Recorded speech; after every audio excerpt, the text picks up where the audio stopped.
ओम गुरु ब्रह्मा गुरुर्विष्णु गुरुदेवो महेश्वरः गुरु साक्षात् परब्रह्म तस्मै श्री गुरुवे नमः। गुरुवे सर्वलोकानां विषजे भवरोगिणां निधये सर्वविद्यानां दक्षिणामूर्तये नमः। अज्ञानतिमिरान्धस्य ज्ञानाञ्जनशलाकया चक्षुरुन्मीलितं येन तस्मै श्री गुरुवे नमः। शङ्करं शङ्कराचार्यं केशवं बादरायणं सूत्रभाष्यकृतं वन्दे भगवन्तं पुनः पुनः। श्रुतिस्मृतिपुराणानाम् आलयं करुणालयं नमामि भगवत्पादं शङ्करं लोकशङ्करं सद्गुरुचरणारविन्दाभ्यो नमः। ॐ गणानां त्वा गणपतिं हवामहे कविं कवीनामुपमश्रवस्तमं ज्येष्ठराजं ब्रह्मणान् ब्रह्मणस्पद आनष्टन्वन्नोतिभिः सेदसादनं श्रीमहागणाधिपतये नमः। प्रणो देवी सरस्वती वाजे एवते धेनाम वित्रवत वाग्देव्यै नमः। कल्याणाद्भुतगात्राय कामितार्थप्रदायिने श्रीमद्वेङ्कटनाथाय श्रीनिवासाय मङ्गलं मङ्गलं कौसलेन्द्राय महनीय गुणात्मने चक्रवर्तितनूजाय सार्वभौमाय मङ्गलं वेदवेदान्तवेद्याय मेघश्यामलमूर्ते पुंसां मोहनरूपाय पुण्यश्लोकाय मङ्गलम्। देवता कुल देवता भूलीला समेत श्री लक्ष्मी वेंकटेश्वर स्वामी देवता ಚರಣಾರವಿಂದಾಭ್ಯೋ ನಮಃ।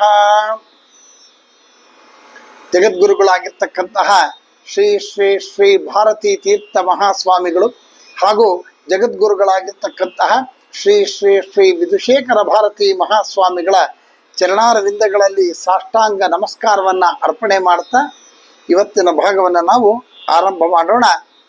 ಸಭೆಗೆ ನಮಸ್ಕಾರ। ಹಿಂದಿನ ನಾಮದಲ್ಲಿ ವಿಶ್ವಗರ್ಭ ಅನ್ನುವಂತಹ ವಿಚಾರವನ್ನು ನಾವು ಹೇಳಿ ಮುಗಿಸಿದ್ವಿ। ಇವತ್ತಿನ ನಾಮ ಸ್ವರ್ಣಗರ್ಭ। ಇಲ್ಲಿ ಸ್ವರ್ಣಾಹ ಶೋಭನಾರ್ಣಾಹ ಮಂತ್ರಾಹ ಗರ್ಭೆ ಯಸ್ಯಾಹ ಸಾ ಅಂತ ಹೇಳ್ತಾರೆ। ಸ್ವರ್ಣ ಅಂತಂದ್ರೆ ಸುಂದರವಾಗಿರ್ತಕ್ಕಂತಹ ವರ್ಣಗಳು। ನಮ್ಗೆ ಈಗಾಗಲೇ ಗೊತ್ತು, ಜಗನ್ಮಾತೆಯ ಒಂದು ನಾಮಗಳು ಎಲ್ಲವೂ ಕೂಡ ಯಾವುದೇ ಒಂದು ಮಾತನ್ನು ತಗೊಂಡ್ರು ಕೂಡ ಆ ಪ್ರತಿ ಒಂದು ಅಕ್ಷರ ಆನಿಂದ ಅಕ್ಷವರೆಗೂ ಕೂಡ ಜಗನ್ಮಾತೆಯ ರೂಪಗಳೇ ಅನ್ನೋದನ್ನು ನಾವು ಈಗಾಗಲೇ ಹೇಳಿದ್ದೀವಿ। ಹಾಗಾಗಿ ಸ್ವರ್ಣ ಅಂತಂದ್ರೆ ಪ್ರತಿ ಒಂದು ಅಕ್ಷರವೂ ಕೂಡ ಸುಂದರ, ಪ್ರತಿ ಒಂದು ಅಕ್ಷರವೂ ಕೂಡ ಬಂಗಾರವೇ। ಹಾಗಾಗಿ ಸ್ವರ್ಣ ಅಂತಂತ ಅಂದಾಗ ಸುಂದರವಾಗಿರ್ತಕ್ಕಂತಹ ವರ್ಣಗಳು, ಆ ಸುಂದರವಾಗಿರ್ತಕ್ಕಂತಹ ವರ್ಣಗಳಿಂದಾನೇ ಆಗಿರ್ತಕ್ಕಂತಹ ಪದಗಳು, ವಾಕ್ಯಗಳು, ಹೀಗೆ ಮುಂದುವರ್ಕೊಂಡು ಹೋಗಿ ಮಂತ್ರಗಳು ಅಥವಾ ವೇದಗಳು ಆಗಿದೆ। ಇದನ್ನು ನಾವು ಹಲವಾರು ಸರ್ತಿ ಹೇಳಿದೀವಿ। ಹಾಗಾಗಿ ಈ ಸುಂದರವಾಗಿರ್ತಕ್ಕಂತಹ ಆ ವೇದಗಳು ಅಥವಾ ವರ್ಣಗಳು ಯಾರ ಗರ್ಭದಲ್ಲಿದೆ? ಜಗನ್ಮಾತೆ ಗರ್ಭದಲ್ಲಿದೆ। ಹಾಗಾಗಿ ಆ ಜಗನ್ಮಾತೆಯಲ್ಲಿ ಇರ್ತಕ್ಕಂತಹ ಆ ವರ್ಣಗಳು ಯಾರಿಂದ ಪ್ರಕಟವಾಗಿದೆ? ಅದು ಕೂಡ ಜಗನ್ಮಾತೆಯಿಂದ ಅದು ಪ್ರಕಟವಾಗಿದೆ। ಹಾಗಾಗಿ ಇಂತಹ ಸುಂದರವಾಗಿರ್ತಕ್ಕಂತಹ ಆ ವರ್ಣಗಳನ್ನ ವೇದಗಳನ್ನ ಹೊಂದಿರತಕ್ಕಂತಹ ಆ ಜಗನ್ಮಾತೆ ಸ್ವರ್ಣ ಗರ್ಭಳು। ಹಾಗಾಗಿ ಎಲ್ಲವೂ ಕೂಡ ಮಂತ್ರಾದಿಯಾಗಿ ವೇದಾದಿಯಾಗಿ ಎಲ್ಲವೂ ಕೂಡ ಆ ಜಗನ್ಮಾತೆಯ ಗರ್ಭದಲ್ಲಿದೆ। ಹಾಗಾಗಿ ಅವಳು ಜಗನ್ಮಾತೆ ಮಂತ್ರ ಸ್ವರೂಪಿಣಿ ಅಂತ ನಾವು ಈಗಾಗಲೇ ಹೇಳಿದೀವಿ। ಹಾಗಾಗಿ ಜಗನ್ಮಾತೆ ಸ್ವರ್ಣ ಗರ್ಭ। ಮುಂದಿನ ನಾಮ ವರದ ಅಂತ ಕರೀತಾರೆ। ಇಲ್ಲಿ ಒಬ್ಬ ಗುರುವಿನ ಹತ್ರ ಒಬ್ಬ ಶಿಷ್ಯ ಹೋಗ್ತಾನಂತೆ।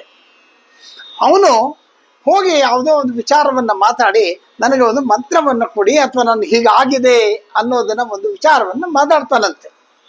ಮಾತಾಡಿದಾಗ ಗುರುಗಳೇನು ಹೇಳ್ತಾರೆ ಅಂತಂದ್ರೆ, ಈ ಒಂದು ಜಪ ಮಾಡ್ಕೋ, ಅಥವಾ ಈ ನಾಮವನ್ನು ಪಠನೆ ಮಾಡು, ಅಥವಾ ಈ ಒಂದು ಈ ಒಂದು ಸ್ತೋತ್ರವನ್ನು ಓದು ಅಂತ ಹೇಳ್ತಾರೆ।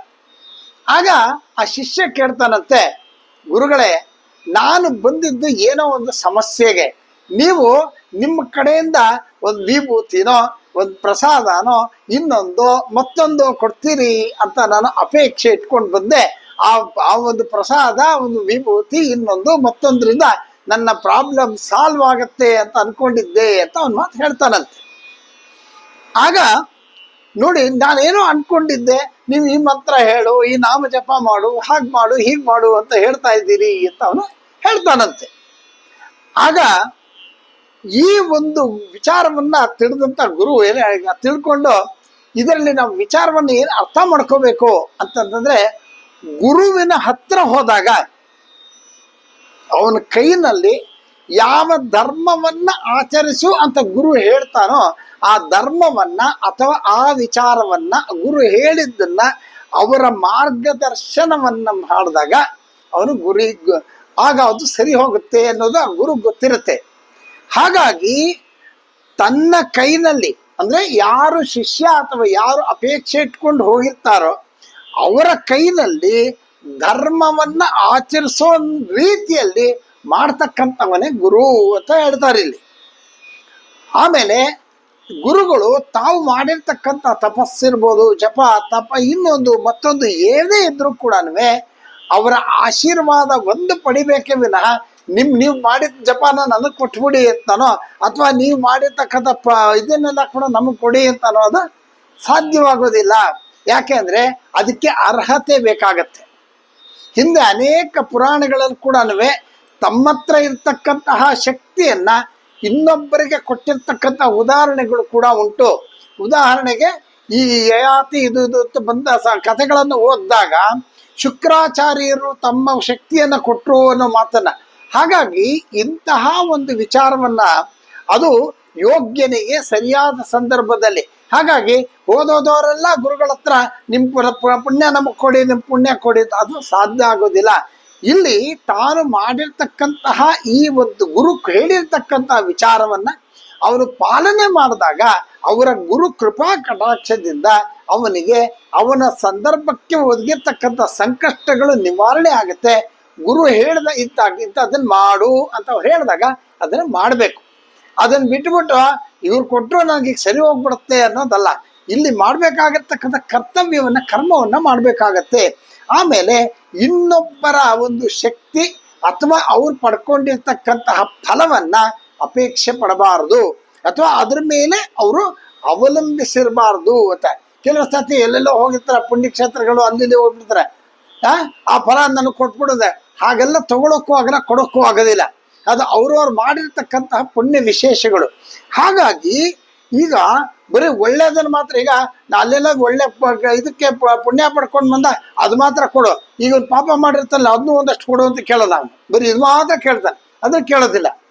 ಹಾಗಾಗಿ ಗುರುವಿನ ಉಪದೇಶವನ್ನ ಅಥವಾ ಗುರುವಿನ ಒಂದು ಮಾರ್ಗದರ್ಶನ ಇದೆ, ಆ ಮಾರ್ಗದರ್ಶನದಲ್ಲಿ ಹೋದಾಗ ಗುರುವಿನ ಆಶೀರ್ವಾದ ಅವನಿಗೆ ಫಲವಾಗಿ ಚೆನ್ನಾಗಿ ಸಿಗುತ್ತೆ ಅಂತ. ಆಮೇಲೆ ಗುರು ಮಾರ್ಗದಿಂದ ಹೋಗಿರ್ತಕ್ಕಂಥ ಕಾರಣದಿಂದ ಅವನು ಮಾಡ್ತಕ್ಕಂತಹ ಆ ಒಂದು ಕಾರ್ಯ ಏನಿದೆ, ಜಪ ತಪಗಳು ಸಂಪೂರ್ಣವಾಗಿರ್ತಕ್ಕಂಥ ಫಲವನ್ನ ಕೊಡುತ್ತೆ ಅನ್ನೋ ಮಾರ್ಗದನ್ನು ಹೇಳ್ತಾ ಇದ್ದಾರೆ. ಹಾಗಾಗಿ ತಾಯಿಯ ಆರಾಧನೆಗೆ ಕೂಡ ಗುರು ಮೂಲಕ ಹೋಗಿರ್ತಕ್ಕಂತಹ ಒಂದು ಮಾರ್ಗ ತುಂಬಾ ಅನುಕೂಲ ಆಗತ್ತೆ ಅನ್ನೋ ಮಾತನ್ನ ಇಲ್ಲಿ ಹೇಳ್ತಾರೆ.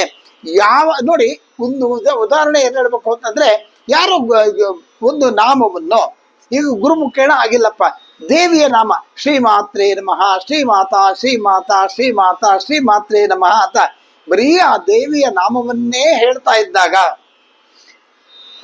ನಾವೀಗಾಗಲೇ ಹೇಳಿದ್ವಿ, ಪ್ರತಿ ಅಕ್ಷರದಲ್ಲೂ ಕೂಡ ಜಗನ್ಮಾತೆ ಇದ್ದಾಳೆ ಅಂತ. ಹಾಗಾಗಿ ಶ್ರೀ ಅನ್ನೋದ್ರಲ್ಲಿ ಕೂಡ ಅದು ಪ್ರಣವ ಸ್ವರೂಪ ಅಂತ ನಾವು ಹಿಂದೆ ಹೇಳಿದ್ವಿ. ಹಾಗಾಗಿ ಆ ಒಂದು ಶಕ್ತಿಯಿಂದ ಇವನಿಗೆ ಫಲಗಳು ಬರ್ತಾ ಹೋಗುತ್ತೆ. ಅಂದ್ರೆ ಆ ದೇವಿ ಆ ರೂಪದಲ್ಲಿದ್ದಾಳೆ. ಶ್ರೀಮಾತಾ ಅಂತಂದಾಗ ಆ ಶ್ರೀ ಮಾ ತಾ ಅನ್ನುವಂತಹ ಆ 3 ಅಕ್ಷರಗಳು ಏನಿದೆ, ಆ 3ರಲ್ಲೂ ಕೂಡ ಜಗನ್ಮಾತೆ ಇದ್ದಾಳೆ. ಎದುವರೆಗೂ ನೀನು ಆ ಮಾತೆಯ ನಾಮವನ್ನ ಹೇಳ್ತಾ ಆ ತಾಯಿ ನನ್ನ ಹತ್ರನೇ ಇದ್ದಾಳೆ, ನಾನು ಆ ತಾಯಿ ಹತ್ರನೇ ಮಾತಾಡ್ತಾ ಇದ್ದೀನಿ ಅಂತನೋ ಅಥವಾ ನಾನು ಅವಳನ್ನ ನೋಡ್ತಾ ಇದ್ದೀನಿ ಅಂತನೋ, ಆ ಭಾವನೆ ಭಾವಗಮ್ಯ, ಅವಳು ಭಾವನೆಯಿಂದ ಅವಳು ನಿಮಗೆ ಸಿಗ್ತಕ್ಕಂಥವಳು. ಹಾಗಾಗಿ ಈ ರೀತಿಯಾಗತಕ್ಕಂತಹ ಭಾವನೆಯಿಂದ ಅವಳನ್ನ ನಾಮವನ್ನ ಪಠನೆ ಮಾಡಿದಾಗ ಅವಳು ನಮ್ಮ ಹತ್ರನೇ ಇದ್ದಾಳೆ ಅಷ್ಟು ಎದುವರೆಗೂ ನಾವು ಆ ದೇವಿಯನ್ನ ಭಾವನೆ ಮಾಡಿಕೊಂಡು ಜಪವನ್ನ ಮಾಡ್ತಾ ಇರ್ತೀವೋ, ನಾಮವನ್ನ ಹೇಳ್ತಾ ಇರ್ತೀವೋ, ಅಥವಾ ಬೀಜಾಕ್ಷರಗಳ ಪಠನೆ ಆಗ್ತಾ ಇರುತ್ತೋ, ಅಥವಾ ಸಹಸ್ರನಾಮ ಹೇಳ್ತಾ ಇರ್ತೀರೋ, ದೇವಿ ಸ್ತೋತ್ರವನ್ನು ಹೇಳ್ತಾ ಇರ್ತೀರೋ, ಯಾವುದಾದ್ರೂ ಹೇಳ್ತಾ ಇರಿದ್ರು ಕೂಡ ಆ ನಾಮಗಳನ್ನ, ಆ ಒಂದು ದೇವಿಯ ಮಂತ್ರಗಳನ್ನು ಹೇಳುವಾಗ ಅಥವಾ ನಾಮವನ್ನು ಹೇಳಿದಾಗ ಅಷ್ಟೊತ್ತು ಆ ದೇವಿ ನಮ್ಮ ಹತ್ರ ಇದ್ದಾಳೆ, ನಮ್ಮ ಜೊತೆ ಇದ್ದಾಳೆ ಅನ್ನುವಂಥ ಭಾವ ಇರಬೇಕು. ಹಾಗಾಗಿ ಎದುವರೆಗೂ ಆ ಒಂದು ಭಾವನೆಯಲ್ಲಿ ಮಂತ್ರವನ್ನ ನಾಮವನ್ನು ಹೇಳುವಾಗ ಆ ದೇವಿ ನಮ್ಮ ಹತ್ರನೇ ಇದ್ದಾಳೆ, ಆ ಅಕ್ಷರದ ರೂಪದಲ್ಲಿ ನನ್ನ ಹತ್ರ ಇದ್ದಾಳೆ ಅನ್ನುವಂಥ ಭಾವನೆ ಯಾವಾಗ ಪ್ರಕಟವಾಗಿಬಿಡುತ್ತೋ ಆ ತಾಯಿ ಅವನಿಗೆ ಬೇಗ ವರವನ್ನು ಕೊಟ್ಬಿಡ್ತಾಳಂತೆ. ನಿನಗೇನು ಬೇಕೋ ತಗೋ, ನೀನು ಕೇಳೋದೇ ಬೇಡ, ನಿನ್ ಕೇಳೋದಕ್ಕಿಂತ ಹೆಚ್ಚಾಗಿ ಕೊಡ್ತೀನಿ ವರ ಅಂತ ರೀತಿಯಲ್ಲಿ ಆ ಜಗನ್ಮಾತೆ ಅವಳು ಅನುಗ್ರಹಿಸ್ತಾಳಂತೆ. ಹಾಗಾಗಿ ಅಂತಹ ದಿವ್ಯ ಶಕ್ತಿಯಾಗಿರ್ತಕ್ಕಂತಹ ಆ ಜಗನ್ಮಾತೆಗೆ ನಾವು ನಮಸ್ಕಾರವನ್ನು ಮಾಡ್ತಾ ಮುಂದಿನ ನಾಮ ವಾಗದೀಶ್ವರಿ. ನೋಡಿ, ವಾಕ್ ಅಂದಾಗ ಮಾತು, ಶಬ್ದ, ನಮ್ಮಿಂದ ಹೊರಗಡೆ ಬರ್ತಿರ್ತಕ್ಕಂತಹ ಅನೇಕ ಅಕ್ಷರಗಳಿಂದ ಕೂಡಿರ್ತಕ್ಕಂಥ ಮಾತುಗಳು ಅಥವಾ ಈ ಮಂತ್ರಗಳು ಇನ್ನೊಂದು ಮತ್ತೊಂದು. ಹಾಗಾಗಿ ಅಂತಹ ಎಲ್ಲ ವಾಕ್ಕುಗಳಿಗೆ ಅಧೀಶ್ವರಿ ಯಾರು ಅಂದ್ರೆ ಈ ಜಗನ್ಮಾತೆ ಲಲಿತಾ ತ್ರಿಪುರ ಸುಂದರಿ. ಯಾರು ಮಾತಾಡ್ತಾರೋ ಆ ಎಲ್ಲ ಮಾತಿಗೂ ಕೂಡ ಅಧಿಷ್ಠಾನ ದೇವತೆ ಈ ಜಗನ್ಮಾತೆ. ಇವುಗಳೆಲ್ಲವೂ ಕೂಡ ಶಬ್ದ ಬ್ರಹ್ಮ ಸ್ವರೂಪಗಳು. ಇವೆಲ್ಲ ಶಬ್ದ ಬ್ರಹ್ಮ, ಇದಕ್ಕೆಲ್ಲದಕ್ಕೂ ಕೂಡ ಅವಳೇ ಅಧೀಶ್ವರಿ. ಆಮೇಲೆ ಇದನ್ನ ಯಾರು ಆ ಅಕ್ಷರಗಳನ್ನ ಶಬ್ದ ಬ್ರಹ್ಮವನ್ನ ಗ್ರಹಿಸಿ ಅವಳನ್ನ ಆರಾಧಿಸ್ತಾರೋ ಅಂಥವರಿಗೆ ಅವಳು ಅನುಗ್ರಹಿಸ್ತಾಳೆ ಅನ್ನೋ ಮಾತನ್ನ. ಇಲ್ಲಿ ಆ ಜಗನ್ಮಾತೆ ಯಾರು? ವಾಗೀಶ್ವರಿ ಯಾರು? ವಾಕ್ಕನ್ನ ಕೊಡ್ತಕ್ಕಂಥವಳು ಯಾರು? ಆ ಜಗನ್ಮಾತೆ ಶಾರದಾ ಸರಸ್ವತಿ ಮಾತೆ. ಹಾಗಾಗಿ ಆ ಜಗನ್ಮಾತೆ ಸರಸ್ವತಿ ಸ್ವರೂಪಳು. ಪ್ರಣೋ ದೇವಿ ಸರಸ್ವತಿ ವಾಜನೀವತಿ ಧೀರಾಮ ವಿತ್ ಅಂತ ಹೇಳ್ತೀವಿ, ವಿತ್ರಿ ಅಂತ ಹೇಳ್ತೇವೆ. ಇಲ್ಲಿ ಪ್ರಣೋದೇವಿ ಸರಸ್ವತಿ, ವಾಜನೀವತಿ ಅಂತ ಹೇಳಿದೆ, ಧೀನಾವತ್ರಿ ಅಂತ ಹೇಳ್ತೀವಿ. ಇಲ್ಲಿ ನೋಡಿ ಎಷ್ಟು ಚೆನ್ನಾಗಿದೆ ಮಂತ್ರ ಹೇಳುವಾಗ. ಪ್ರಣೋ ದೇವಿ ಸರಸ್ವತಿ ವಾಜನೀವತೆ ಧೀನಾಮ ವಿತ್ರಿವತ ಅಂತ ಹೇಳ್ತೀವಿ. ಆದ್ರೆ ಇಲ್ಲಿ ಧೀನ ಅವಿತ್ರಿ ಅಂತ ಹೇಳುವಾಗ ಇದು ಸಾಮಾನ್ಯವಾಗಿ ಸರಸ್ವತಿ ಮಂತ್ರ ಹೇಳುವಾಗ ಈ ಮಂತ್ರ ಹೇಳ್ಕೊತೀವಿ. ಆದ್ರೆ ಇಲ್ಲಿರ್ತಕ್ಕಂಥ ಅರ್ಥ ನಾನೇನು ಹೇಳಿದೆ, ಗೌರಿ ವಿಮಾಯ ಸಲಿಲಾನಿ ಅಂತ ಹೇಳಿ ಗೌರಿ ಮಂತ್ರ ಹೇಳುವಾಗ ಆ ಸಲಿಲ ರೂಪದಲ್ಲಿ ಹೇಗೆ ಹರಡ್ಕೊಂಡು ಪ್ರಪಂಚಕ್ಕೆಲ್ಲ ಹರಡ್ತಾಳೆ ಅನ್ನೋ ಶಕ್ತಿ ಅಂತ ಹೇಳಿದ್ವಿ. ಇಲ್ಲಿ ಕೂಡ ಧೀನಾಂ ಅವಿತ್ರಿ ಅಂತ ಹೇಳ್ತಾ ಇದ್ದಾರೆ ಸರಸ್ವತಿ. ಇಲ್ಲಿ ಹೇಳ್ತಾ ಇದ್ದಾಗ ಆ ಒಂದು ನಾಮವನ್ನ, ಆ ಸರಸ್ವತಿ ವಾಗ್ದೇವಿಯ ನಾಮವನ್ನ ಕೇಳಿದ್ರೇನೆ ಅತ್ಯಂತ ಪುಣ್ಯ ಪ್ರಾಪ್ತವಾಗ್ಬಿಡುತ್ತಂತೆ. ಅಂದ್ರೆ ಧೀನಾಂ ಅವಿತ್ರಿ ಅಂತಂದ್ರೆ ಬುದ್ಧಿಯನ್ನ ರಕ್ಷಿಸು ತಾಯಿ, ನನಗೆ ಬುದ್ಧಿಯನ್ನ ರಕ್ಷಣೆ ಮಾಡು. ಯಾಕೆ ಅಂತಂತಂದ್ರೆ ಆ ಬುದ್ಧಿ ಆ ಕಡೆ ಈ ಕಡೆ ಚಂಚಲವಾಗದೇ ಇರೋ ರೀತಿಯಲ್ಲಿ ನೋಡ್ಕೋತಾ ಇದೆ. ಯಾಕಂದ್ರೆ ಬುದ್ಧಿ ಒಂದು ಸತಿ ಚಂಚಲ ಆಗೋಯ್ತು ಅಂತಂದ್ರೆ ಮತ್ತೆ ತಿರ್ಗಾ ತಗೊಂಬರಕ್ಕೆ ಪರಿಹಾಸ ಮಾಡಬೇಕು, ಬಹಳ ಪ್ರಯಾಸ. ಹಾಗಾಗಿ ಆ ಒಂದು ಬುದ್ಧಿ ನನ್ನ ಕಂಟ್ರೋಲ್ನಲ್ಲಿ ಇರೋ ಹಾಗೆ ನೀನು ಮಾಡು ತಾಯಿ ಅಂತ ಪ್ರಾರ್ಥನೆ. ಬುದ್ಧಿಯನ್ನ ರಕ್ಷಣೆ ಮಾಡು, ಒಳ್ಳೆಯದನ್ನ ಆಲೋಚನೆ ಮಾಡೋ ರೀತಿಯಲ್ಲಿ ಮಾಡು. ಮನಸ್ಸು ಚಂಚಲ ಆ ಕಡೆ ಕಡೆ ಹೋಗ್ತಿರುತ್ತೆ, ಆದ್ರೂ ಕೂಡ ಚಂಚಲವಾಗದೇ ಇರೋ ರೀತಿಯಲ್ಲಿ ನೋಡ್ಕೋತಾಯಿ ಅನ್ನೋ ಮಾತನ್ನ. ಆಮೇಲೆ ಆ ಬುದ್ಧಿ ಎಲ್ಲಿ ಚೆನ್ನಾಗಿರುತ್ತೆ ಅಂತಂದ್ರೆ ವಾಜನೀವತಿ ಅಂತ ಹೇಳ್ತಾರೆ. ಯಾವ ರೀತಿಯಾಗಿ ರಕ್ಷಿಸ್ಬೇಕು? ವಾಜನೀವತಿ, ಐಶ್ವರ್ಯ, ಅನ್ನ ಅಂತಕ್ಕಂಥ ಐಶ್ವರ್ಯದೊಡನೆ ರಕ್ಷಿಸು. ಅದು ಬರೀ ಅನ್ನ ಅಂದ್ರೆ ತಿನ್ನು ಅನ್ನ ಅಂತಲ್ಲ, ಯಾವುದಾದ್ರೂ ಕೂಡ ಐಶ್ವರ್ಯ ಅಂತನ್ನೋದನ್ನ. ಹಾಗಾಗಿ ಆ ಐಶ್ವರ್ಯದೊಡನೆ, ದುಡ್ಡು ಕಾಸು ಮಾತ್ರ ಅಲ್ಲ, ಎಲ್ಲವೂ ಕೂಡ ಐಶ್ವರ್ಯನೇ. ಆರೋಗ್ಯ ಕೂಡ ಐಶ್ವರ್ಯ, ನಾವು ಮಾಡ್ತಕ್ಕಂಥ ಕೆಲಸಗಳು ಒಳ್ಳೆ ಕೆಲಸ ಆದ್ರೆ ಅದು ಕೂಡ ಐಶ್ವರ್ಯ. ಹಾಗಾಗಿ ಈ ಒಂದು ಐಶ್ವರ್ಯ, ಎಲ್ಲ ಐಶ್ವರ್ಯದೊಡನೆ ನಮಗೆ ರಕ್ಷಿಸು ಅನ್ನೋ ಮಾತನ್ನ ಇಲ್ಲಿ ಹೇಳ್ತಾರೆ. ಪ್ರಕೃಷ್ಟವಾಗಿರ್ತಕ್ಕಂತಹ ಐಶ್ವರ್ಯದಿಂದ ನಮ್ಮನ್ನ ಅನುಗ್ರಹಿಸು ಅನ್ನೋ ಮಾತೆ ಇಲ್ಲಿ ಅವರು ಹೇಳ್ತಾ ಇದ್ದಾರೆ. ಹಾಗಾಗಿ ತಾಯಿಯ ವಿದ್ಯೆ ಯಾವುದು? ಅದೇನೆ ವಾಕ್ ವಿದ್ಯೆ. ಆ ವಾಕ್ ವಿದ್ಯೆನೇನು ಕರೀತಾರೆ? ಪ್ರಣೋದೇವಿ ಸರಸ್ವತಿ. ಆಮೇಲೆ ಇಲ್ಲಿ ಪರ ಪಶ್ಯಂತಿ ಮಧ್ಯಮ ಮತ್ತೆ ವೈಖರಿ ರೂಪದಿಂದ ಇರ್ತಕ್ಕಂಥವಳು. ಇಲ್ಲಿ ನಾವೇನ್ ಹೇಳಿದ್ವಿ, ಪರ ಪ್ರತ್ಯಕ್ಷತಿ ರೂಪ ಪಶ್ಯಂತಿ ಪರದೇವತಾ ಅಂತ ಹೇಳಿದ್ವಿ ನಾವು. ಹಾಗಾಗಿ ಇದಿಷ್ಟು ಕೂಡ ಆ ರೂಪದಲ್ಲಿರ್ತಕ್ಕಂತಹ ಆ ದೇವಿ ವಾಗದೀಶ್ವರಿ. ಮುಂದಿನ ನಾಮ ಧ್ಯಾನ ಗಮ್ಯ. ಇದು ನಿಮ್ಗೆಲ್ಲರಿಗೂ ಇದು ಗೊತ್ತಿದೆ. ಯಾವುದರಿಂದ ಅವಳು ಸಿಗ್ತಾಳೆ? ಧ್ಯಾನ ಮಾಡೋದ್ರಿಂದ ಮನಸ್ಸನ್ನ ಕಂಟ್ರೋಲ್ ಮಾಡಿಕೊಂಡು ನಿಯಂತ್ರಿಸ್ಕೊಂಡು ಆ ದೇವಿಯನ್ನ ಧ್ಯಾನ ಮಾಡಿದಾಗ ಮನಸ್ಸನ್ನ ನಿಗ್ರಹಿಸುವಂತ ಶಕ್ತಿಯನ್ನ ಪಡ್ಕೋಬೇಕು. ಅಭ್ಯಾಸದಿಂದ ಬರುತ್ತೆ. ಒಂದ್ ದಿವಸ ಕೂತ್ಕೊಂಡು ಮಾಡ್ತೀನಿ ಅಂತ ಕೂತ್ಕೊಂಡ್ ದಿವಸ, ಆಮೇಲೆ ನೆಕ್ಸ್ಟ್ ಡೇ ಕೂತ್ಕೊಂಡು ಮಾಡ್ಬೇಕು, ಅದು ಕಷ್ಟ ಆಗ್ಬೋದು. ಆದ್ರೆ ಪ್ರಯತ್ನ ಪೂರ್ವಕವಾಗಿ over A period of time ಅದು ಸರಿ ಹೋಗುತ್ತೆ, ಬರುತ್ತೆ. ಹಾಗಾಗಿ ಮನಸ್ಸನ್ನ ನಿಲ್ಲಿಸಿ ಆ ತಾಯಿಯ ಧ್ಯಾನವನ್ನ ಮಾಡಿದಾಗ ಆ ಒಂದು ಜಗನ್ಮಾತೆ ಸಿಗ್ತಾಳೆ ಅಂತ. ಹಾಗಾಗಿ ಧ್ಯಾನ ಗಮ್ಯ.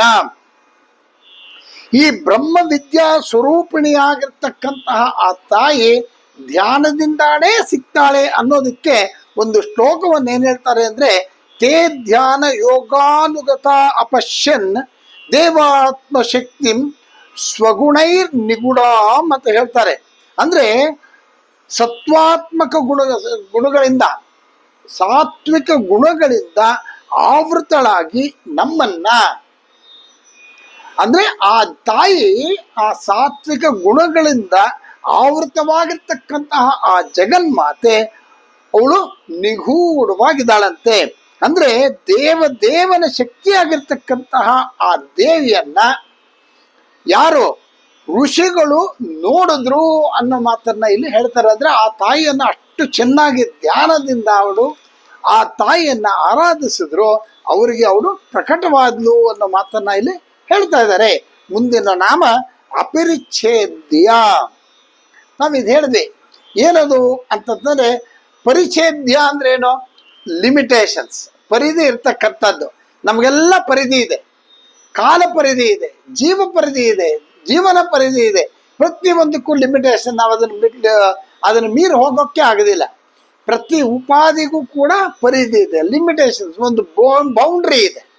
ಆದರೆ ಅಂತಹ ಪರಿಚಯ ಯಾವುದೇ ವಿಧವಾಗಿರ್ತಕ್ಕಂತಹ ಪರಿಧಿ ಅಥವಾ ಲಿಮಿಟೇಷನ್ಸ್, ಬೌಂಡ್ರಿ ಅಂತದ್ದು ಈ ಜಗನ್ಮಾತೆಗೆ ಇಲ್ಲದೇ ಇರೋದ್ರಿಂದ ಆಕೆ ಅಪರಿಚ್ಛೇದ್ಯ. ಮುಂದಿನ ನಾಮ ಜ್ಞಾನದ.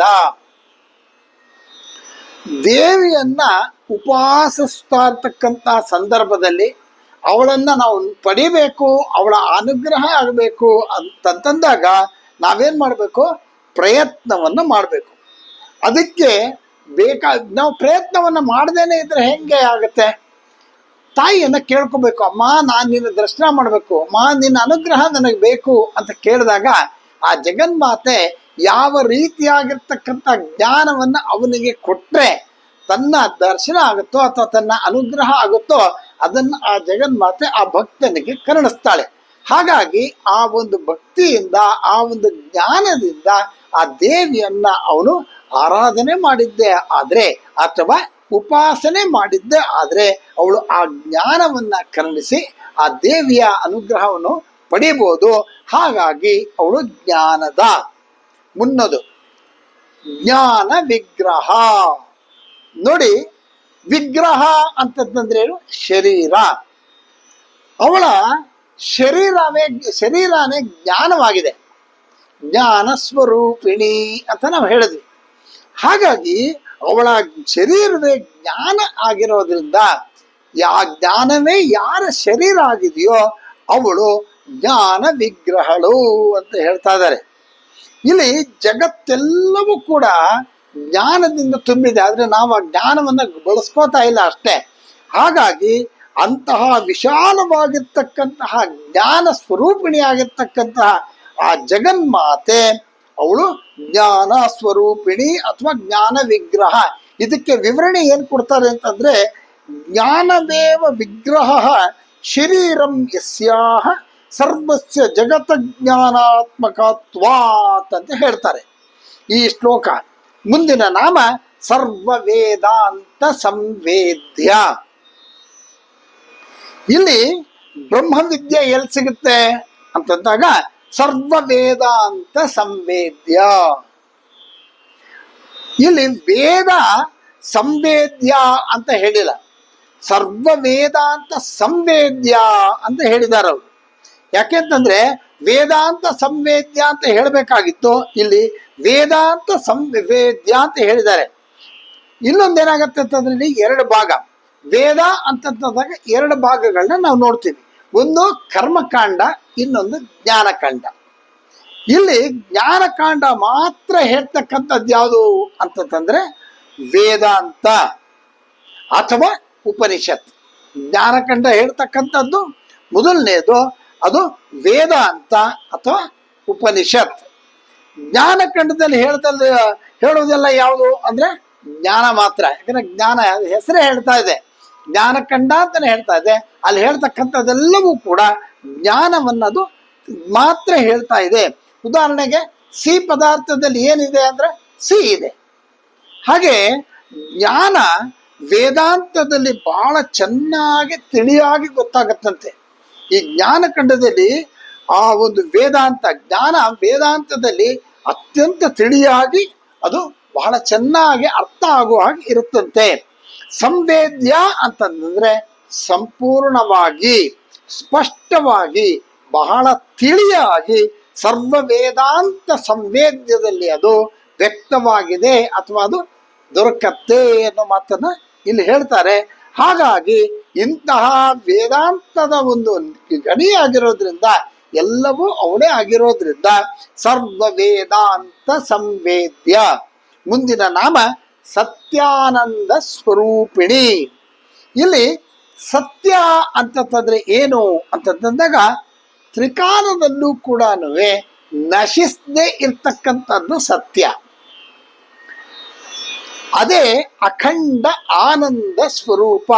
ಯಾವಾಗ ಸತ್ಯ ಅನ್ನೋದಿರುತ್ತೋ ಅಲ್ಲಿ ಇದೇನು ತೊಂದರೆ ಏನು ಇರೋದಿಲ್ಲ ಅಥವಾ ಭಯ ಅಂತ ಇರೋದಿಲ್ಲ, ಆನಂದ. ಹಾಗಾಗಿ ಅದೇ ಆನಂದ ಸ್ವರೂಪ. ಆಮೇಲೆ ಈ ನಮ್ಮ ಉಪಾಧಿ, ನಮ್ಮ ಸುತ್ತಮುತ್ತ ಇರ್ತಕ್ಕಂಥ ನಾವು ಏನು ಆನಂದ ಪಡ್ತೀವೋ ಅದೆಲ್ಲವೂ ಕೂಡ ಟೆಂಪರರಿ, ಓನ್ಲಿ ನಿಮಿತ್ತ ಮಾತ್ರ. ಆದ್ರೆ ಆ ತಾಯಿ ಆ ರೀತಿಯಾಗಿಲ್ಲ, ಉಪಾಧಿಯೆಲ್ಲ ಅವಳು ಇದು ಮಾಡಿಲ್ಲ, ಆ ಆನಂದದಲ್ಲ ಅವಳು. ಇವಳ ಆನಂದ ಎಂತದ್ದು ಅಂದ್ರೆ ಅಖಂಡವಾಗಿರ್ತಕ್ಕಂತಹ ಆನಂದ. ಆ ಸ್ವರೂಪಿಣಿಯಾಗಿರ್ತಕ್ಕಂಥ ತಾಯಿ ಆನಂದ ಸ್ವರೂಪಿಣಿ. ಸ್ವಸ್ವರ ರೂಪ ಆನಂದವನ್ನ ಹೇಳ್ತಕ್ಕಂಥದ್ದು ಯಾವುದು ಅಂತಂದ್ರೆ ಆ ಶಾಸ್ತ್ರ ಯಾವುದು ಅಂತಂದ್ರೆ ವೇದಾಂತ. ಮುಂದಿನ ನಾಮ ಲೋಪಾಮುದ್ರಾರ್ಚಿತ. ನೋಡಿ, ಈ ನಾಮವನ್ನು ಹೇಳಿದ್ರೆ ಸಾಕು ತಾಯಿಗೆ ಸಂತೋಷ ಆಗತ್ತಂತೆ. ಈಗಾಗಲೇ ನಾವು ಅನೇಕ ಮಂದಿ ಆ ದೇವಿಯ ಉಪಾಸಕರ ಬಗ್ಗೆ ಹೇಳಿದ್ವಿ. ಯಾರ್ಯಾರು ಅಂದ್ರೆ ಭಕ್ತರ ಬಗ್ಗೆ. ಮನುವಿದ್ಯಾ, ಚಂದ್ರವಿದ್ಯಾ, ಪುಲೋಮಜಾರ್ಚಿತ ಅನ್ನೋದನ್ನ ನಾವು ಹಿಂದೆ ಹೇಳಿದ್ವಿ. ಮನು ಅಂತಕ್ಕಂಥವನು ಈ ವಿದ್ಯೆಯನ್ನ ಆ ಶ್ರೀ ವಿದ್ಯಾನೋಪಾಸನೆ ಮಾಡಿ ದೇವರನ್ನ ಇದು ಮಾಡ್ದ ಅಂತ ಹೇಳಿ. ಚಂದ್ರನು ಕೂಡ ಶ್ರೀ ವಿದ್ಯಾ ಉಪಾಸನೆ ಮಾಡ್ದ. ಆಮೇಲೆ ಪುಲೋಮಜಾರ್ಚಿತ, ಇಂದ್ರನ ಹೆಂಡತಿ ಕಥೆ ಹೇಳಿದ್ವಿ ನಾವು.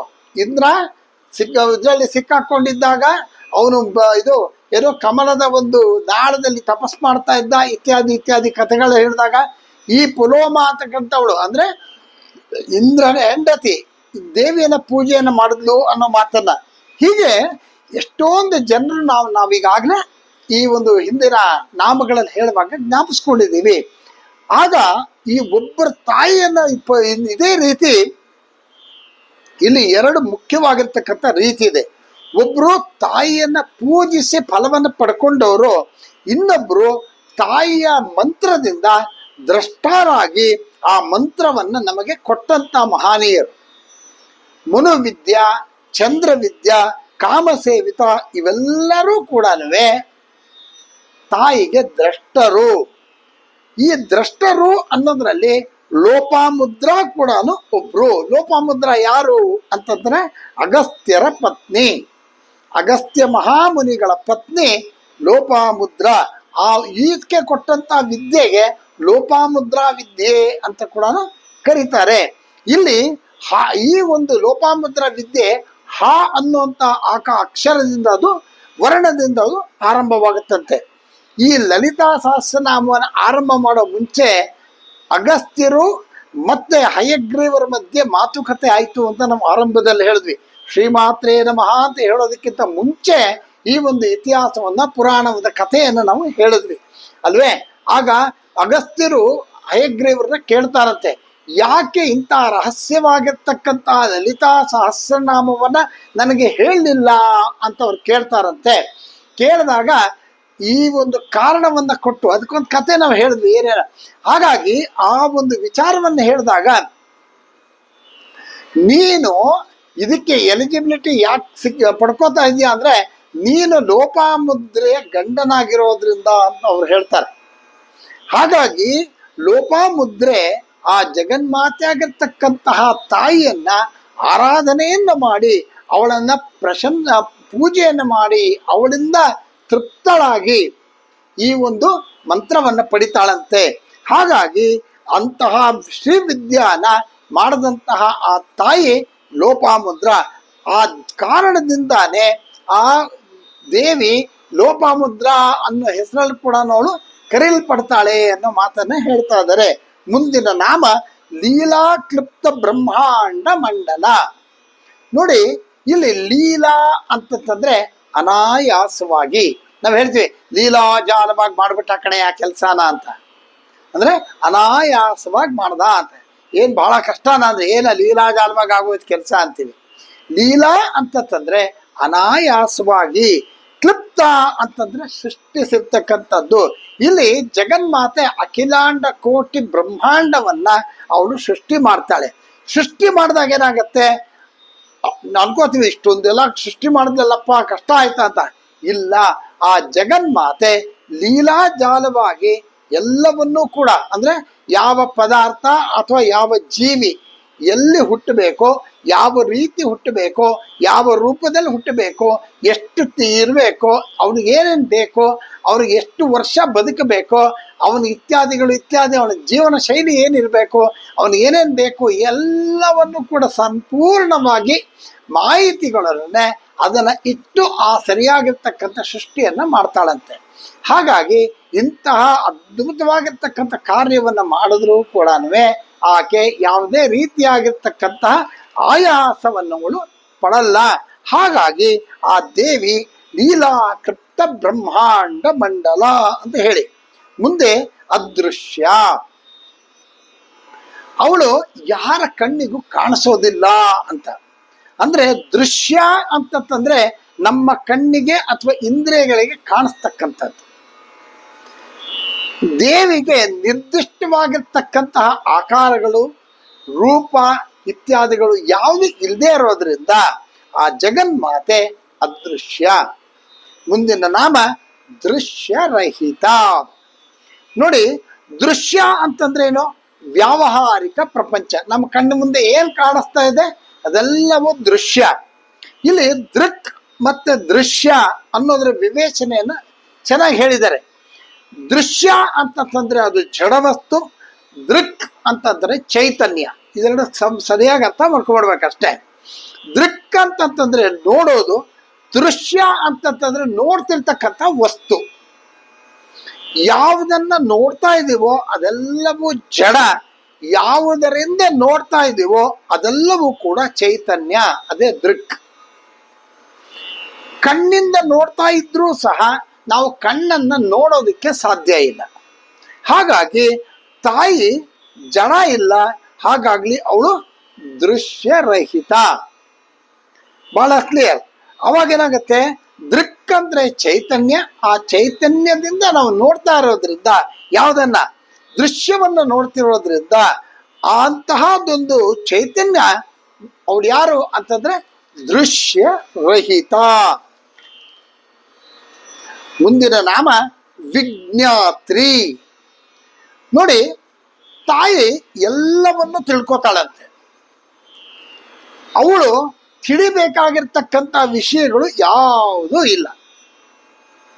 ತಾಯಿ ಎಲ್ಲವನ್ನೂ ತಿಳ್ಕೊತಾಳೆ, ಆದ್ರೆ ಅವಳು ಹೊಸದಾಗಿ ತಿಳ್ಕೊಬೇಕಾದಂತ ಯಾವುದು ಸಮಾಚಾರ ಇಲ್ಲ. ಯಾಕೆ ಅಂತಂದ್ರೆ ಅವಳಿಗೆ ತಿಳಿದೇ ಇರ್ತಕ್ಕಂಥದ್ದು ಇಲ್ವೇ ಇಲ್ಲ. ಯಾಕಂದ್ರೆ ಪ್ರತಿಯೊಂದು ಅವಳು ತಿಳ್ಕೊಂಡೇ ಸೃಷ್ಟಿ ಮಾಡಿದಾಳೆ, ಅವಳೇ ತಿಳ್ಕೊಂಡು ಅದನ್ನ ಪಾಲನೆಯನ್ನು ಮಾಡ್ತಾಳೆ, ಅವಳೇ ತಿಳ್ಕೊಂಡು ಅದನ್ನ ಲಯ ಮಾಡ್ತಾಳೆ. ಹಾಗಾಗಿ ಅವಳು ಸೃಷ್ಟಿ ಮಾಡಿರೋದ್ರೆ ಹೊಸ ತಿಳ್ಕೊಬೇಕಾಗಿರ್ತಕ್ಕಂಥದ್ದೇನು ಇಲ್ಲ. ಯಾಕೆ? ಹಾಗಾಗಿ ಇಲ್ಲಿ ಏನಾಗತ್ತೆ ಅಂತಂದ್ರೆ ನಾವೇನ್ ಮಾಡ್ತೀವಿ, ನಮ್ಮ ಹತ್ರ ಇಲ್ಲದೆ ಇರೋದನ್ನ ನಾವು ತಿಳ್ಕೊಳಕ್ ಪ್ರಯತ್ನ ಪಡ್ತೀವಿ. ಹಾಗಾಗಿ ಅದು ನಾವು ತಿಳ್ಕೊಳ್ತಕ್ಕಂಥದ್ದು, ನಾವು ತಿಳ್ಕೊಬೇಕಾಗಿರ್ತಕ್ಕಂಥ ವಸ್ತು ಇನ್ನೊಂದು, ಅದು ಬೇರೆ ಬೇರೆ. ಆದರೆ ಇಲ್ಲಿ ತಾಯಿನೇ ಎಲ್ಲವೂ ಆಗಿರೋದ್ರಿಂದ ಅವಳು ಯಾವುದೇ ವಿಚಾರವಾಗಿ ತಿಳ್ಕೋಬೇಕು ಅನ್ನೋದಿಲ್ಲ. ಪ್ರತಿಯೊಂದು ಅವಳೇ ಆಗಿರೋದ್ರಿಂದ, ಅವಳಿಂದನೇ ಆಗಿರೋದ್ರಿಂದ ಪ್ರತಿಯೊಂದು ಕೂಡ ಅವಳಿಗೆ ವೇದ್ಯವಾಗಿದೆ.